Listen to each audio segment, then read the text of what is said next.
The threat of floodwaters closes Leavenworth's riverfront campground. The floodwaters typically are just very destructive, and so we're worried about people being in the camp and maybe drowning and stuff like that, or exposure to the unhealthy circumstances. The river is high from melted snowfall up north and recent rain. Usually there's rock ledges coming out. You can't even see them anymore. Huge dead trees pack the water.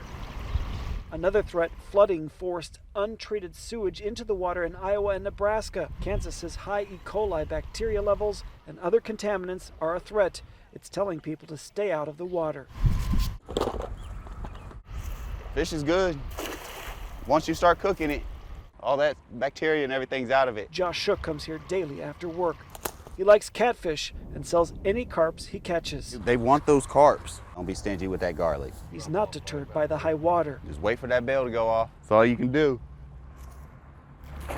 Others come to see it for themselves. It's a scary place and I wouldn't go in it at all. Never. Elizabeth Fryman lost a brother in the river. Just don't go in it, especially when it's flooding. Leavenworth gets updated water levels every 8 hours and hopes the damage isn't bad. We're fortunate that this seems like it's a minor event, but we'll pay very close attention and see how it goes. In Leavenworth, Brian Johnson, KMBC 9 News.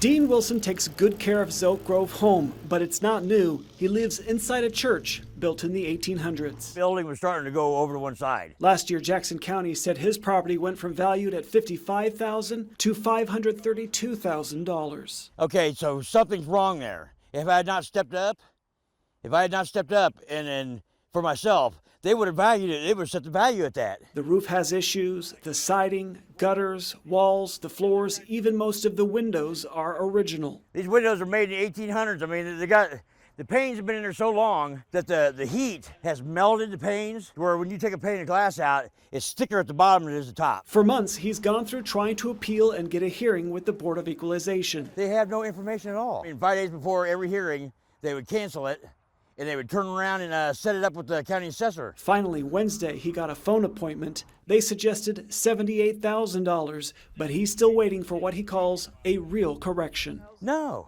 I'm still not happy with it. He hopes the state wins in court and holds the county accountable. It needs to be reset. I mean, they've been valuing mine wrong since I've been here. I mean, it's been that long. I've been, 11 years I've been dealing with these people, and they haven't gotten any better about what they're doing. He's waiting for change. In Jackson County, Brian Johnson, KMBC 9 News. It's standing room only inside the Jackson County Courthouse. Some spend 5 hours to get their taxes paid on time. But yes, I was frustrated because I was trying to pay it online and it would never let me go to where I needed to. Online isn't an option if your account has an issue. Friday is the last day to pay in person and get things corrected without paying penalties or late fees. Many pass the time on phones, playing games, or checking messages. And I had 130 on here, so that lets you know how kind of long when I went through it. A Jackson County Sheriff's deputy tells us to leave. No news allowed inside. My sergeant and my captain have told me no news cameras in here. Outside, it's the same story. But when you wait till the last minute, I mean, you just take what you get. Just grin and bear it. The parking lot is a traffic jam. Every space is a coveted place. I shouldn't be waiting till the last day. That's my fault. But hey, I like to keep my money in my pocket till it's time to go to somebody else. People like Anthony Burnett are turned away.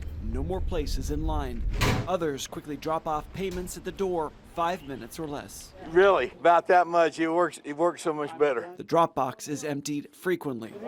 Many will be back another day. I go in, the courthouse was full by text messaging appointments at 8:30 this morning. Some will start 2024, finishing up 2023. In Jackson County, Brian Johnson, KMBC 9 News. The general manager is hoping that the cold temperatures and the wind don't prevent people from coming. KC Restaurant Week is in its 15th year and it is the biggest it's ever been. Here at Brew Lab, they are offering a 3-course meal for $40. It's warm and cozy inside Brew Lab in Overland Park. It is 74 degrees. Don't tell the owners because he'll yell at me. General Manager Melissa Kempter wore 2 sweatshirts to work. It's their 4th year doing Restaurant Week. I love it. Like, it's one of my favorite events that we do. Brew Lab is known for comfort food, Tex-Mex, burgers, salads, and their pretzel appetizer. Kempter hopes that's reason enough to get people past the cold. I'm a little bit nervous just by the cold, keeping people home, but also I'm kind of like curious on if we're gonna get busy because there's nothing else to do but come out for restaurant week. She says January is their worst month, except during restaurant week. It brings people back every year. And they fell in love with us and our food, and they keep coming back. They know it's an opportunity to find new regulars. Most of our beers are made in-house by one guy. His name is Charlie. He does a phenomenal job. Brew Lab is one of a handful of breweries participating. KC Restaurant Week lasts 10 days. Come out and see us and experience Brew Lab for the first time if you haven't been here. In Overland Park, Brian Johnson, Kmbc 9 News. Over 100 years, this oak tree has stood tall. That is, until Tuesday's snowstorm. The oak's long life came to an end and smashed into the Stutzman's home. It felt like an earthquake, and I just felt inside me like, I know what that is. I know that something's coming down. It's the tree, it's coming down. No one was hurt, but the kids' bedrooms, bathroom, upstairs attic were all victims of the storm. Really just feeling fortunate that we were all safe. My daughter was fortunately at a babysitter because the tree came through her bedroom. Stutzman says it will take 6 months until the damage is cleaned up and they can move back in. When I went into my daughter's room, I just fell down to my knees because I was just shocked at what I was seeing. In the meantime, the family will stay at a friend's place and look for something more long-term and hope the power of Father Winter doesn't return. And we knew that tree was big and heavy, but it's shocking to see it come through your roof. I don't know what it was, but this was the time and took the whole thing out.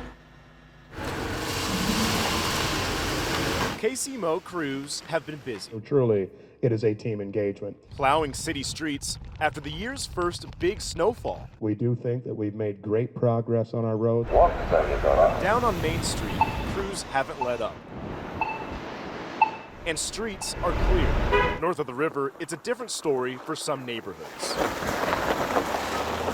City officials say there's pockets all over that need more work.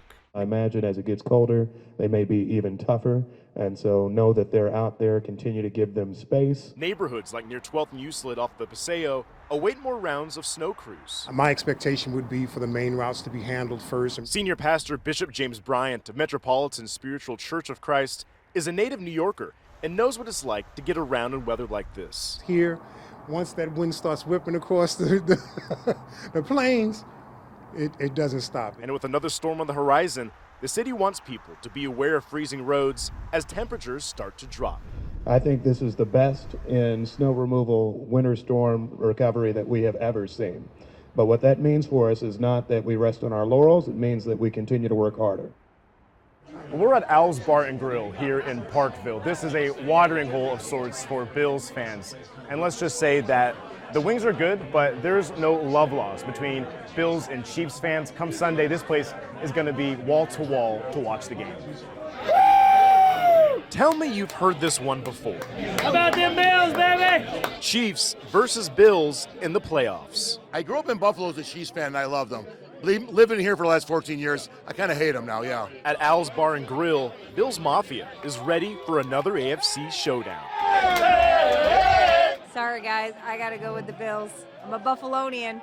I'm going with the Bills. For many of the native New Yorkers, 4th and 3! An away playoff game for Mahomes and company has been a long time coming. I'm tired of everything. I'm just tired of my friends busting my chops all the time. I've been waiting for years to get Kansas City into our house. Still, there's respect for the defending Super Bowl champions. I think in general there's a kindred spirit between Bills and Chiefs fans. Every once in a while we'll give each other a hard time, but for the most part, it's fun. Come Sunday, the players will leave it all out on the field. Kansas City's the champions. They're the best team. I want us to beat the best team to win the Super Bowl. I want us to deserve it. Would only truly feel like that revenge if we can win it. And so will the passionate fans at Owls. Woo!